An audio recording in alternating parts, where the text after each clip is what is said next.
Bismillahirrahmanirrahim. Assalamualaikum warahmatullahi wabarakatuh. Balik lagi kita di channel Sumber Dakwah Official. Nah, ini bulan Ramadan, jadi bawaannya ke depan insya Allah kita adem, menyejukkan hati lah pokoknya. Nah, ini kemarin kan ada yang teriak-teriak macan ompong katanya. Waduh, Pak, kemarin kemana aja sih Pak? Kok baru sekarang keluar-keluar? Atau jangan-jangan kalau kasus ini tidak dibongkar dengan Pak Jaksa, Bapak diam sampai sekarang? Jadi jangan begitulah Pak, jangan mengadu domba rakyat Pak, jangan bikin gaduh lah Pak. Ini kan bulan Ramadan, sebentar lagi kita Idul Fitri. Kalau memang benar macan, masa iya macan tunduk dengan banteng? Wih.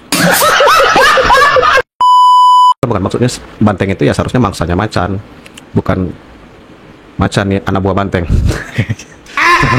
Adik-adik mahasiswa yang demo kemarin di Indonesia Gelap, ini kemana kalian? Ini kasus mega korupsi terbesar yang pernah dalam sejarah Indonesia. Kalian kok diam? Atau jangan-jangan ya lagi party hasil demo kemarin. Oh iya, kita ingat koordinasi demo mereka kemarin kan? Ya kita tahu. Nah ini ini orang yang pokoknya selalu menyuarakan Indonesia Gelap. Nah pokoknya ya wajar sih kalau mereka menghilang dari land di saat muncul mega korupsi terbesar di Indonesia. Seharusnya deh kalian itu demo, itu ketua DPR untuk segera menuntut atau mengesahkan RUU perampasan aset. Seharusnya mereka yang sudah merugikan bangsa ini, terutama kita yang sudah mereka prank, itu harusnya dihukum seberat-beratnya, kalau bisa dihukum metong. Oke, ini ada pesan dari Pak Hotman Paris untuk Bapak yang teriak-teriak macan ompong kemarin. Pak, tolong dengarkan Pak, tolong dengarkan pesan dari Pak Hotman Paris. Oke, tanpa berlama-lama langsung kita melakukannya. Bismillahirrahmanirrahim. Hai Ahok, saya lagi di Singapura, panas lihat gaya lu ngotot di semua medsos. Kamu kan komisaris, apalagi komisaris utama dengan gaji miliaran di Pertamina. Tugas komisaris adalah termasuk mengawasi pelanggaran yang sekecil apapun. Apalagi betul, harusnya sih ya minta maaf dengan seluruh masyarakat Indonesia. Ini mega pelanggaran, benar-benar pelanggaran yang sangat besar. Sekiranya pun kamu tidak tahu, setidaknya kau harusnya mengatakan minta maaf kepada publik, terlepas dari apakah kau bersalah atau tidak. Tapi gayamu itu ngotot. Aduh, Ahok kamu, ya malu dong. Itu tugas kamu komisaris. Komisaris itu digaji untuk mengawasi, bahkan pencurian 1 sen pun, ya itu juga tidak boleh luput dari pengawasan komisaris. Ini contoh, apalagi ini mega proyek. Kalaupun kamu tidak tahu atau tidak bersalah, setidaknya kau mengatakan saya mengucapkan turut bersalah atau minta maaf kepada masyarakat Indonesia. Lebih jantan lagi kalau kau mengembalikan semua gajimu. Ahok, jangan ngotot kamu. Emang lu siapa sih? Siapa sih lu di Indonesia ini, Ahok? Ngotot kayak apa lu? Lu nggak ada apa-apanya kok. Ahok itu bahaya mulutnya. Nah, itu kita terus terang. Satu hari waktu dia kampanye dengan gubernur pertama dengan Pak Jokowi. Untuk ternak sebelah, ternak Imam Mahdi, Pak JK. Setengah 12 datang di sini, di rumah ini rumah saya tinggal. Minta perlindungan. Pak, saya minta tolong Pak, saya dilindungi. Kenapa? Dia pasal baru kampanye saya ngomong salah tentang agama. Saya mau dikeroyok orang. Tapi karena itu saya bilang, saya ini anak buahnya Pak JK, ketua dewan masjid. Dia aman. Saya bilang ini orang bahaya. Dan kedua bikin lagi masalah di pulau itu. Jadi bahaya kalau jadi gubernur. Bisa berkait semua orang soal agama. Tentu dengan kasus yang sedang didalami kejaksaan, kemarin saya meeting sama Pak Kejaksaan, ya Pak JA, sebelum ke Magelang jam 11 malam itu, bagaimana tentu kita apresiasi yang dilakukan kejaksaan, kita hormatin. Seperti dulu kita sama-sama kejaksaan, kasus Asabri, Jiwasraya, Garuda, kita berpartisipasi.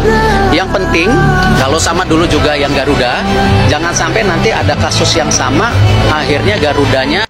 Ini untuk Bapak yang teriak-teriak kemarin, dengarkan baik-baik Pak, agar tidak kena stroke. Bangkrut, tidak bisa terbang. Nah, kalau teman-teman ingat dulu, kalau sampai restrukturisasi itu gagal, ya jangan bicara tiket turun hari ini, jumlah pesawatnya tidak ada. Nah, waktu itu penyelamatan Garuda juga memastikan Garuda tetap terbang lebih baik. Ya, terbukti hari ini lebih baik. Nah, sama di Pertamina sendiri tentu kita akan review total. Seperti apa nanti bisa perbaikan-perbaikan yang kita lakukan ke depannya. Ya, banyak yang bicara bagaimana peran SKK Migas, bagaimana peran Menteri SDM, bagaimana Menteri BUMN, bagaimana juga lain-lain. Nah, ini yang kita konsolidasikan. Kita harus berikan solusi. Seperti yang Pak Presiden selalu bilang, antara menteri ini berkomunikasi. Dan insya Allah saya sama Pak Belil bisa kasih solusi.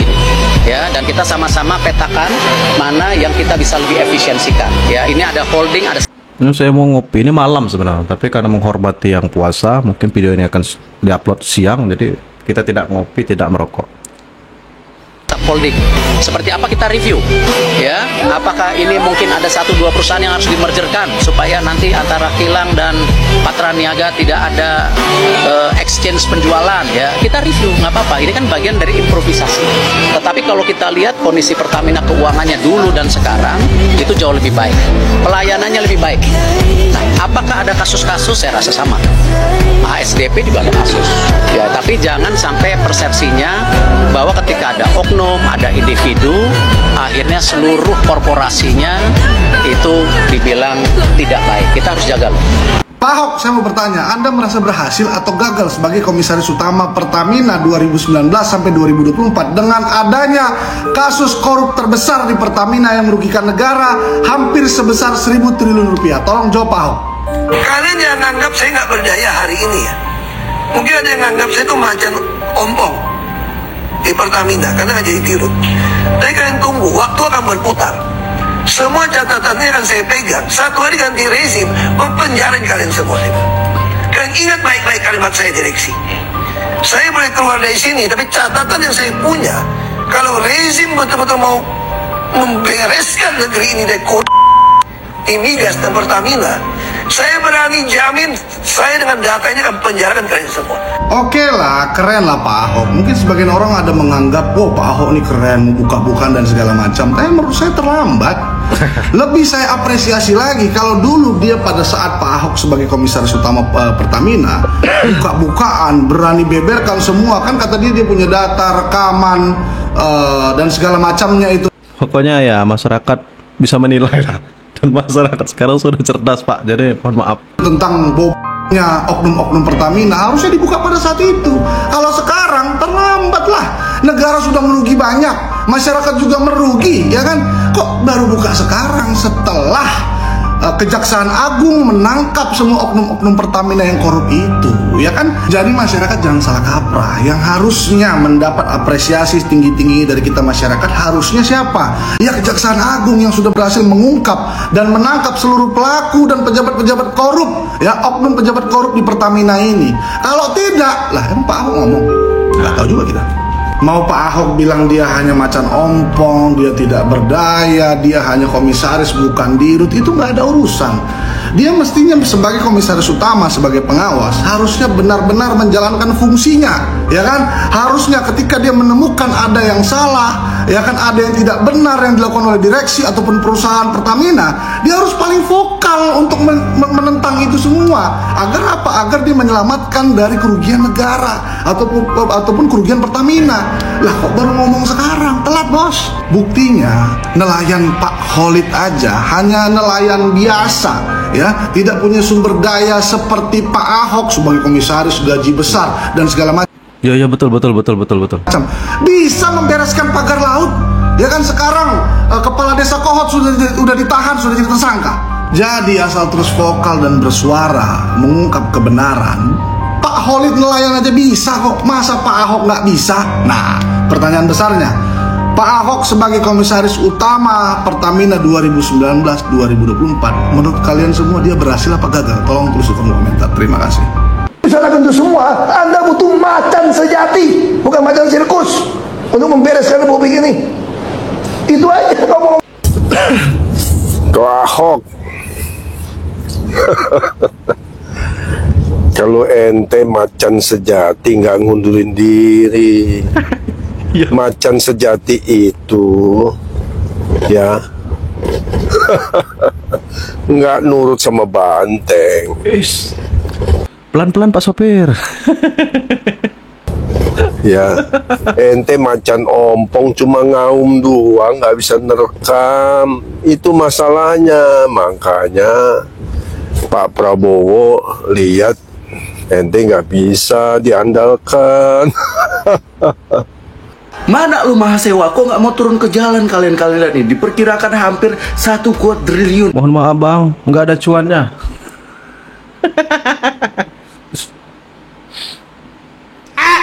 Ya total kerugian negara akibat korupsi Pertamina. Mana lu Najwa Shihab, mana peringatan darurat lu, mana media lu yang provokator itu? Ayo provokasi lagi biar semua rakyat turun ke jalan untuk menuntut disahkannya undang-undang perampasan aset. Berani nggak? Ya enggak lah, orang nggak ada dorongannya, nggak ada duitnya. Kalau aja kita fokus disahkannya undang-undang perampasan aset, koruptor itu udah pada gigit jari sekarang. Tapi apa? Kalian malah mendukung mereka, menolak efisiensi. Ayo demo, turun ke jalan, mana kalian tuntut itu DPR untuk membuat undang-undang tentang hukuman mati untuk para koruptor. Berani nggak? Nggak cuma koruptornya aja, tapi sekeluarga dihukum mati karena ini adalah penyakit. Ini adalah penyakit yang turun-temurun diturunkan dari zaman Belanda, dari zaman Londo Ireng. Sejarah itu dibuat pemenang, kita selama ini dibodoh-bodohin. Belanda nggak seburuk itu, kita dijajah sama bangsa kita sendiri sampai sekarang. Atau demo si Puan untuk sahkan undang-undang perampasan aset. Kalau tidak, dipecat aja. Nah, gimana? Setuju nggak kalian? Mistake. Boy Vieira.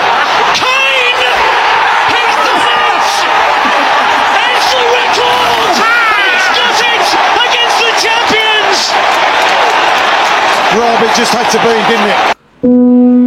Ya, saya harus sampaikan bahwa cara berpikir saya memang berseberangan dengan Bung Rocky ya. Misalnya saja soal bahwa Nah ini momen si Garong terdiam.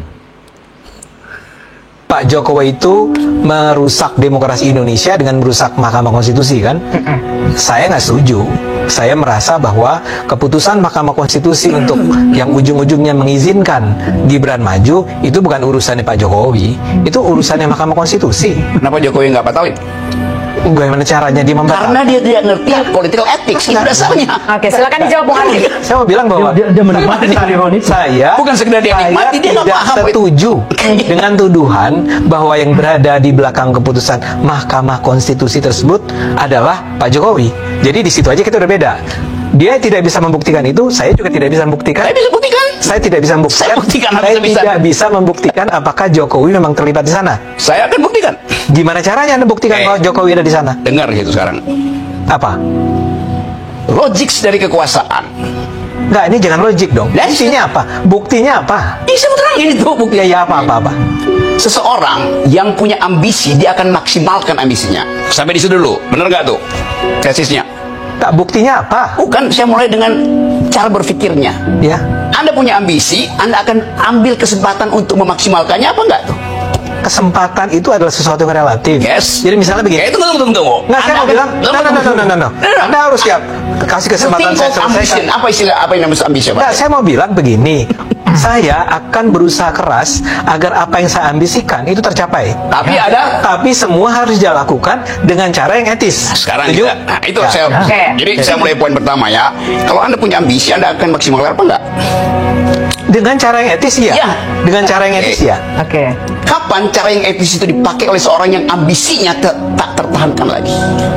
Enggak, karena saya ada. Enggak, karena saya ada. Ini lebih ke sini. Bung Garong lebih ke sini. Bicaranya lebih ke sini. Ini parah. Kesakit. Atasan etis, saya tidak akan mengatakan ambisi saya sudah tak tertahankan. Kapan seseorang menahan ambisinya kalau perintah moral dia itu adalah dinasti? Perintah moral apa? Perintah moral adalah perintah tertinggi. Yes. Tentu saja. Ya, jadi dia akan batalkan. Batalkan apanya? Kalau perintah moralnya bangun dinasti, dia akan batalin apa enggak tuh? Bagaimana mungkin ada sebuah perintah moral bentuknya adalah bangun dinasti? Seharusnya tidak boleh ada, tetapi itu faktanya, itu deh lo. Itu karangan Anda. Lo ini itu imajinasi Anda. Gini. Imajinasi saya, oke? Iya. Imajinasi saya itu, you cari pembuktian ilmiah, nggak ada kan? Nggak ada. Baca seluruh analis Australia, Indonesianis, disebutkan di situ ambisinya memang bangun dinasti. Saya tidak riset itu. Yang riset ada teman-teman you yang PhD semua. Tanya Pak. Ya kenapa tiba-tiba saya harus setuju dengan mereka? Oh, you nggak setuju? Iya. Tetapi Kan argumen you itu dia tidak teoritis. Saya tanya sama Anda, tunjukkan buktinya bahwa dia dengan sengaja berusaha menjadi mastermind dari perubahan di dalam Mahkamah Konstitusi. 7 disertasi di dunia, 8 dengan disertasi Hasto tentang itu. Apa yang kurang?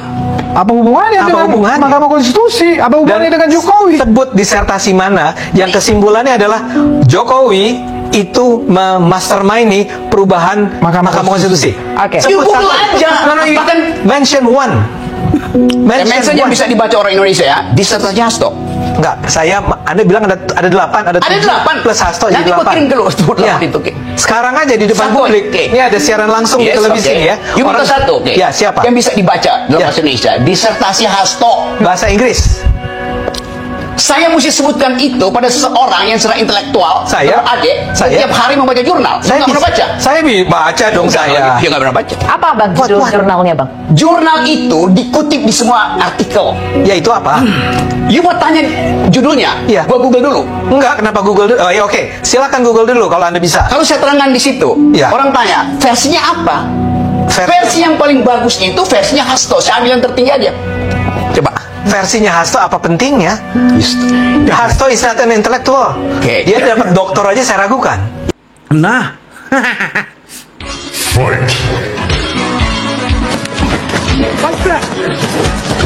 Wow, kantor Wapres sama banget. Wow, ada apa nih?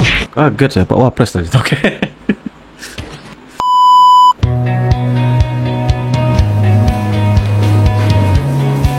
Ternyata dikunjungi anak-anak muda dari komunitas AI Indonesia. Anak-anak muda ini mau terlibat untuk meningkatkan literasi AI generasi muda Indonesia. Wow, keren wow. Yang demo kemarin malu nih. Malunya nggak ketulungan nih. Kita juga sini. Nah kalau kita sebenarnya dari komunitas AICO, kita salah satu komunitas AI yang terbesar sebenarnya di Indonesia. Kita ke sekolah-sekolah buat belajar AI gitu. AI ini benar-benar powerful, bisa bikin kita terbang, bisa bikin kita lari. Wow, keren ya. Dan sekarang blockchain dan AI ini adalah sebenarnya suatu hal yang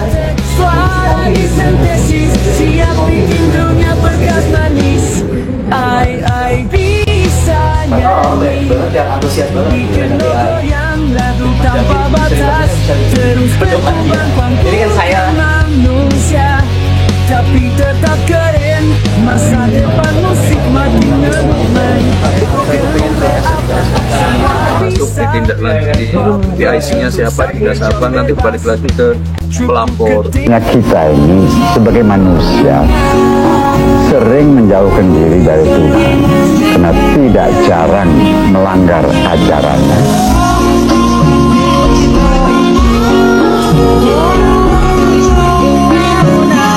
Nah, pokoknya untuk adik-adik mahasiswa yang demo Indonesia Gelap kemarin, yang sampai merusak infrastruktur jalan, yang sampai merusak fasilitas jalan, infrastruktur jalan, malu pokoknya melihat tadi ada anak muda yang datang ke kantor Mas Wapres. Seharusnya anak muda itu berkontribusi untuk masa depan bangsa ini. Dah, pokoknya untuk masalah macan ompong, pokoknya nilai kalian sendiri, masyarakat bisa menilai. Pokoknya kita apresiasi itu kinerjanya Pak Jaksa yang sudah berani untuk membongkar kasus mega korupsi di Pertamina. Nah, tadi untuk Bung Rocky Garong, nah itu muter-muter tuh beliau lupa mungkin dengan yang ini. Mas Gibran adalah anak Presiden Jokowi, tetapi sesuai dengan apa yang tertuang di dalam konstitusi, tiap warga negara punya hak konstitusional untuk dicalonkan dan mencalonkan. Mas Gibran tidak bisa memilih mau lahir dari mana. Saya yakin tuh Pak Gibran kalau tetap di partai yang itu, saya rasa tidak keluar-keluar sampai sekarang. Jadi kalau tidak menguntungkan bagi mereka, langsung diserang, langsung hilap katanya. Hilap. Berarti itu lagi apa itu kalau hilap lagi sakau kan? Nggak mungkin kan lagi sakau kan? Lagi mabuk kecubung juga nggak mungkin kan? Nah, saya akhir salam cerdas, salam waras. Pokoknya kami percaya dengan Pak Prabowo, terutama Mas Gibran, selalu support, selalu dukung pemerintahan Pak Prabowo dan Mas Gibran. Wabillahi taufiq wal hidayah. Assalamualaikum warahmatullahi wabarakatuh.